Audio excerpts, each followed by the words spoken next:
இஸ்ரேலுக்கு எங்கிருந்து காசு வருது? பல இடங்களை சேதப்படுத்திருக்காங்க. இதுவரையில இஸ்ரேல் காணாத, வரலாறு காணாத பேர் சேதங்களை ஈரான் இஸ்ரேல்ல நடத்தியிருக்காங்க இந்த 10 நாளைக்குள்ள. இந்த முதல் நாள்லயே இலங்கை ரூபாப்படி இஸ்ரேல் இந்த யுத்தத்துக்காக செலவழித்த தொகை 43,000 கோடின்னு சொல்லப்படுது. 1,98,000 கோடிய ஒரு வருஷத்துக்கு செலவழிச்சிருக்காங்க காசாவுல தாக்குதல் நடத்துறதுக்காக மட்டும். இஸ்ரேல் பல நாடுகளோடு போர் தொடுத்து கொண்டிருக்கிறது. தொடர்ச்சியா ஒரு நாள் 2 நாள் அல்ல, வருடக்கணக்காக போர்ல இறங்கி இருக்கு. இந்த இஸ்ரேலுடைய எதிர்காலம் எப்படி இருக்க போகுது, இவங்களுடைய பொருளாதார நிலைமை எந்த அளவுல இருக்க போகுது, இந்த மாதிரியான பல விஷயங்களை பார்க்க கிடைத்தது. இஸ்ரேலுக்கு எங்கிருந்து காசு வருது, என்னென்னலாம் இவங்க செய்யறாங்க, இவங்களுக்கான பின்னணி என்ன என்ற பல விஷயங்கள் இருக்கு. இந்த வீடியோவில் நாங்கள் சுருக்கமா பார்க்க போறோம்.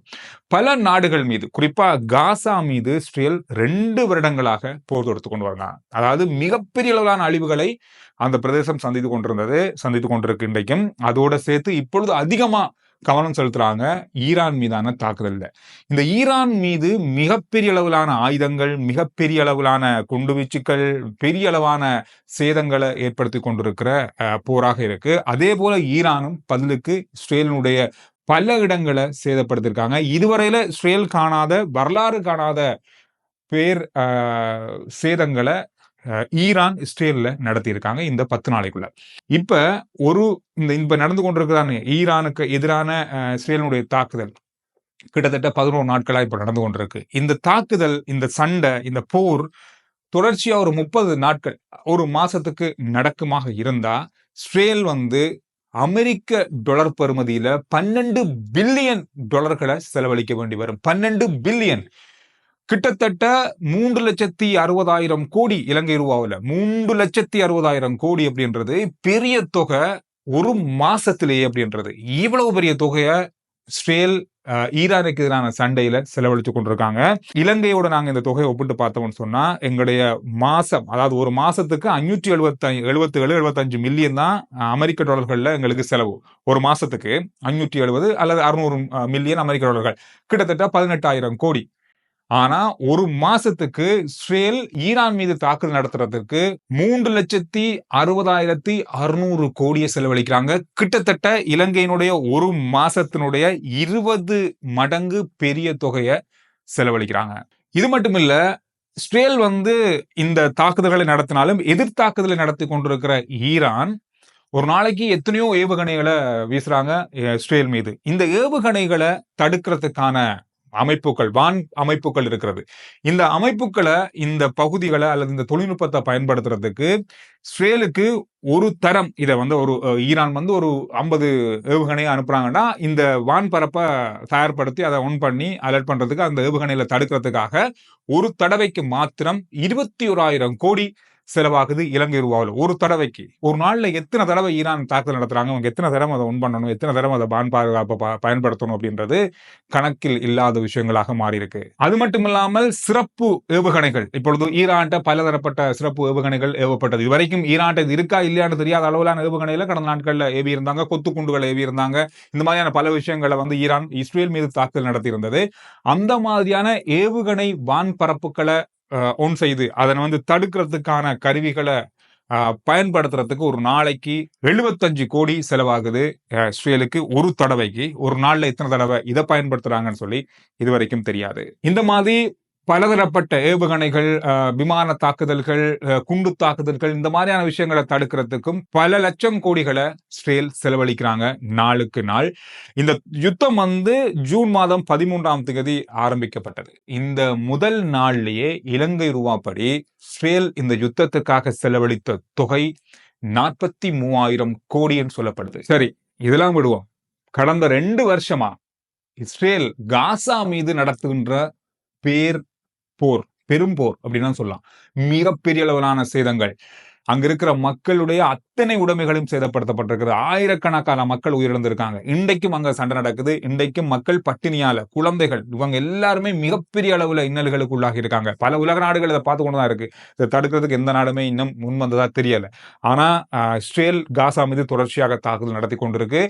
இந்த தாக்குதல் 2 வருஷமா நடக்குது. இதுவரைக்கும் இஸ்ரேல் இந்த தாக்குதல்களுக்காக, இந்த சண்டைக்காக மட்டும் செலவழித்த தொகை இலங்கை ரூபாவில் நாங்க பார்த்தோம்டா, ஒரு வருஷத்துக்கு, 2 வருஷத்துக்கு இல்ல, ஒரு வருஷத்துக்கு 1,98,000 கோடிய ஒரு வருஷத்துக்கு செலவழிச்சிருக்காங்க காசாவுல தாக்குதல் நடத்துறதுக்காக மட்டும். 2 வருஷமா நடக்குது. இந்த 2 மடங்கு செலவழிக்கப்பட்டிருக்குன்னா பாருங்க.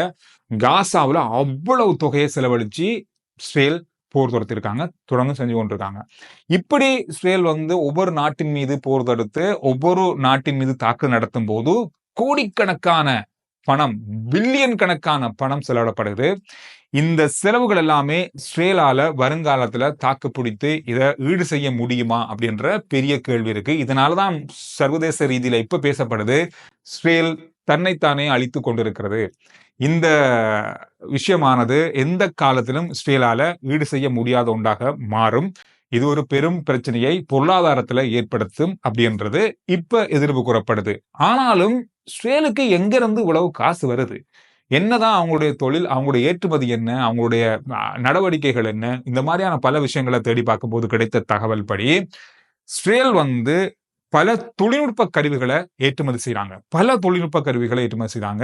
ஏஐ தொடர்பான உலோகங்கள், அதோடு மட்டுமில்லாமல் இன்டெல், மைக்ரோசாஃப்ட், ஆப்பிள் இந்த மாதிரியான பல முன்னணி நிறுவனங்களுடைய பல பாகங்கள் இஸ்ரேலில் தயாரிக்கப்படுது. பல சாஃப்ட்வேர்கள் அங்க தயாரிக்கப்படுது.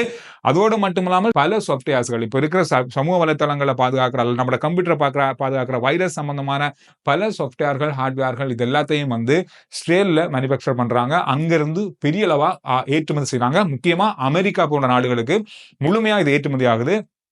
அதன் மூலமாக பில்லியன் கணக்கான பணம் இஸ்ரேலுக்கு கிடைக்குது ஒவ்வொரு மாசமும். அதோட சத்து மட்டும் இல்லாம ஆயுதங்களை உற்பத்தி செய்ததுல இஸ்ரேல் முன்னிலையில் இருக்கிற ஒரு முக்கியமான நாட்டுல ஒன்றுதான்.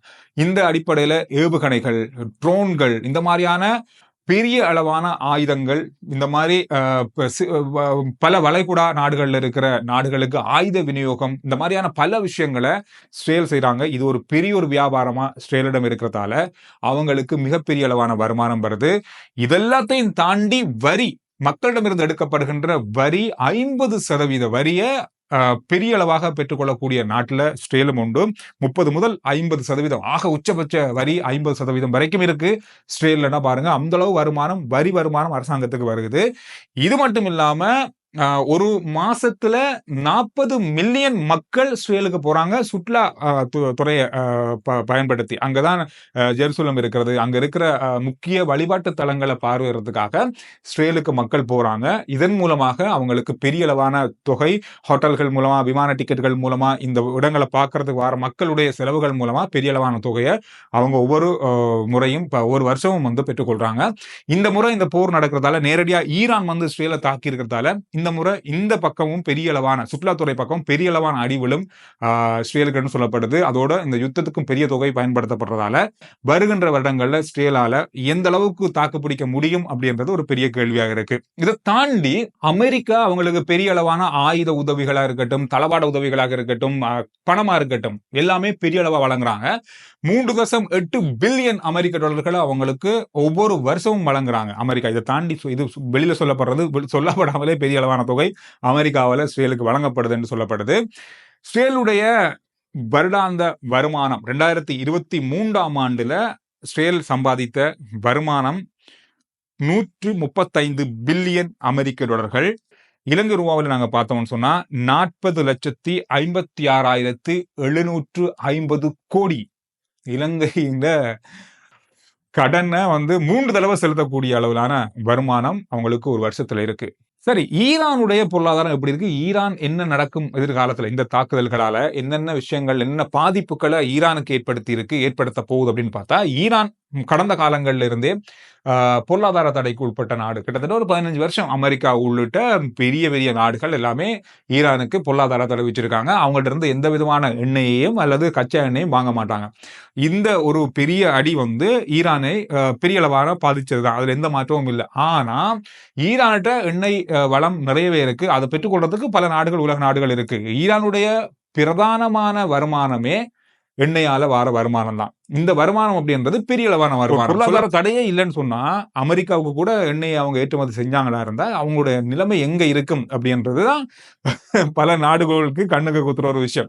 இதெல்லாம் வச்சுக்கொண்டு ஈரான் வந்து இப்ப பொருளாதார தடை இல்லை. ஈரானும் சில சட்டத்திட்டங்களுக்கு உட்படாத காரணத்தாலும் இந்த பொருளாதார தடை அவங்களுக்கு வந்தது. இப்ப இந்த யுத்தம் காரணமாக ஈரான் மிகப்பெரிய அளவான பொருளாதார பாதிப்பை அவங்க ஏற்படுத்த வாய்ப்புகள் இருக்கு. இவங்களுக்கு வருமானமே இதுதான் பிரதான வருமானம். அதோட கடந்த வருஷத்துல கூட 40 முதல் 50% பணவீக்கம் ஈரான்ல இருக்கு. இப்ப இஸ்ரேலுடைய தாக்குதலால பாதிக்கப்பட்ட இடங்களாக இருக்கட்டும், இந்த விஷயங்களை திரும்பி மீள கட்டமைக்கிற விஷயங்களாக இருக்கட்டும், பல கோடிகள் செலவாகும், பல வருடங்கள் செலவாகும் அப்படின்னு சொல்லப்படுது. இதெல்லாமே ஈரானுடைய பொருளாதாரத்துல பெரிய ஒரு பாதிப்பை வருங்காலத்துல ஏற்படுத்தும் அப்படின்றதுல எந்த சந்தேகமும் இல்லை. ஈரானை பொறுத்தவரையில ஈரான் இருக்கிற இந்த வளம் அப்படின்றத யாராலும் அழிக்க முடியாத ஒரு வளம். அதனால ஈரான் வந்து தன்னுடைய நாட்டினுடைய கட்டமைப்பை ஓரளவுக்காவது வைத்துக் கொள்றதுக்கு யார்கிட்டையும் போயிட்டு கடன் வாங்க வேண்டிய அவசியம் இல்லை. அதனால ஈரான் நிலைச்சு நிற்கிறதுக்கு வாய்ப்புகள் நிறைய இருக்கு. ஆனா பணவீக்கம், பொருளாதார சிக்கல், இந்த போரினுடைய தாக்கம் இன்னும் நீடிக்குமாக இருந்தா ஈரானும் பெரிய அளவா பாதிக்கும். காரணம் இப்பொழுது ஹோர்முஸ் கால்வாய் மூடப்பட்டதுன்னு சொன்னா அதுக்கு பிறகு எண்ணெய் வாரத்துல தாமதம் ஏற்படும். பல நாடுகள் வந்து அங்கிருந்து எடுக்காம வேற நாடுகள்ல இருந்து எடுக்கிறதுக்கு வாய்ப்புகள் இருக்கு.